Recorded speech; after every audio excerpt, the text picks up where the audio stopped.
Breaking news. Tensions erupt in the South China Sea as Chinese Coast Guard vessels attack Philippine ships near the Second Thomas Shoal. Video shows Chinese ships blasting a small Philippine supply boat with water cannons, shattering windows and causing major damage. This was no accident. It was a calculated act of intimidation. The Philippine vessels were on a routine mission to deliver supplies to Marines stationed on the BRP Sierra Madre, a grounded naval outpost. China responded with a blockade, shadowing and harassing the Philippine ships, escalating a simple resupply into an international incident. This is just the latest in a series of confrontations as China asserts sweeping claims over the South China Sea, using its so-called nine-dash line to justify control over waters claimed by several Southeast Asian nations. China has built artificial islands and deployed a massive fleet to enforce its claims, turning disputed reefs into military bases. The South China Sea is a vital artery for global trade. Trillions of dollars in goods pass through these waters every year. Any conflict here could disrupt the global economy. Nations worldwide have condemned China's actions and called for respect for international law. The showdown at Second Thomas Shoal is now a test. Will the world uphold rules, or let might make right? The Philippines stands on the front line of this struggle.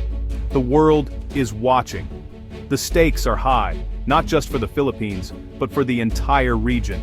This is more than a territorial dispute. It's a battle over the future of international order. The question: who controls the South China Sea, and at what cost? The answer may shape the region for generations. The BRP Sierra Madre is more than a rusting ship. It's a symbol of Philippine sovereignty. Intentionally grounded in 1999 after China seized nearby Mischief Reef, it now serves as a military outpost on the Second Thomas Shoal. A handful of Marines endure harsh conditions aboard, maintaining a living flag in the country's exclusive economic zone. Their presence is a daily act of defiance, a declaration that Ayungin Shoal belongs to the Philippines. For China, the Sierra Madre is a constant reminder of its unfulfilled ambitions.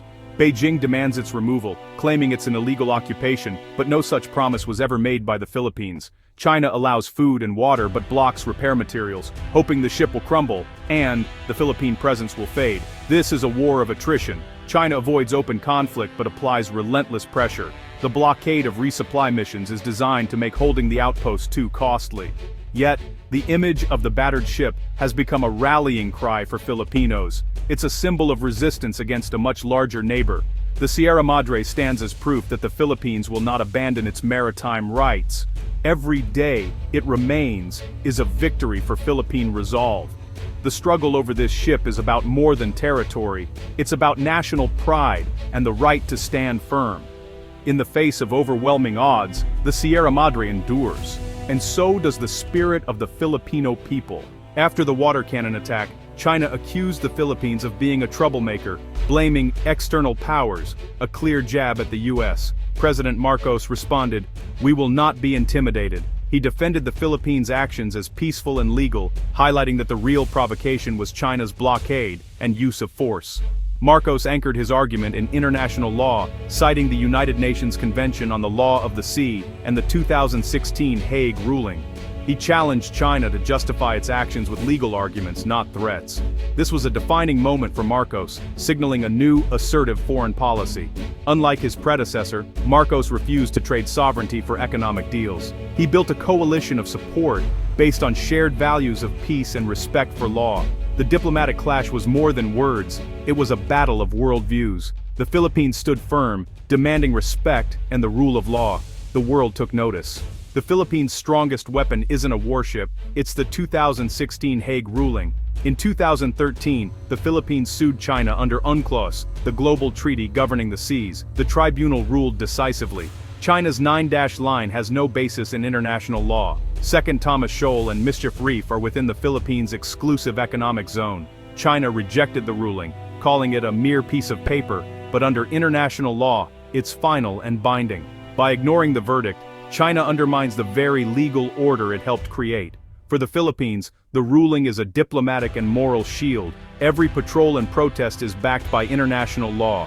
President Marcos has made the ruling central to his foreign policy, rallying global support. The Hague decision is more than paper, it's the backbone of the Philippines' stand. The South China Sea is crucial to the Philippines' economy, environment and security. Thousands of Filipino fishermen rely on these waters, but Chinese incursions threaten their livelihoods and food security. The seabed holds untapped oil and gas, resources that could transform the Philippine economy if only China's intimidation didn't keep them out of reach. China's island building has devastated coral reefs and marine habitats, causing long-term environmental damage. The conflict is about sovereignty. A nation that can't control its waters isn't truly sovereign. China's goal is to dominate the South China Sea, projecting power across Southeast Asia. For the Philippines, losing control means losing the ability to protect its people and future. The fight is for more than territory, it's for the soul of the nation. The stakes are existential. The Philippines cannot afford to lose. Facing an assertive China, the Philippines is building alliances. President Marcos has revitalized old partnerships and forged new ones, sending a message: the Philippines is not alone. ASEAN, while important, struggles to unite against China due to internal divisions. Manila is now forming smaller, agile coalitions, like the Trilateral Partnership with the US and Japan. These alliances coordinate on security, conduct joint exercises, and provide vital support. Australia, Canada, the UK, and France have also increased their presence, challenging China's claims. These partnerships go beyond military ties. They include economic and technological cooperation. Japan provides patrol vessels, Australia shares intelligence, and others conduct freedom of navigation operations. The world is rallying to defend Philippine sovereignty. This is not just a local issue, it's a global stand for international law. The Philippines is at the center of a growing web of support. Together, they raise the cost of Chinese aggression. The 1951 Mutual Defense Treaty with the US is the cornerstone of Philippine security. For years, it was unclear if the treaty covered the South China Sea. Now, US leaders have made it clear: any armed attack on Philippine forces or vessels in the South China Sea will trigger US defense commitments. This red line forces China to think twice before escalating. The alliance is more than words. Joint military exercises and new strategic sites make the commitment real. The US is helping modernize the Philippine military, providing funding and technical support. The Enhanced Defense Cooperation Agreement gives the US access to key Philippine bases, boosting rapid response. The treaty gives the Philippines confidence to stand up to coercion. It's a powerful deterrent, and a signal that the Philippines is not alone.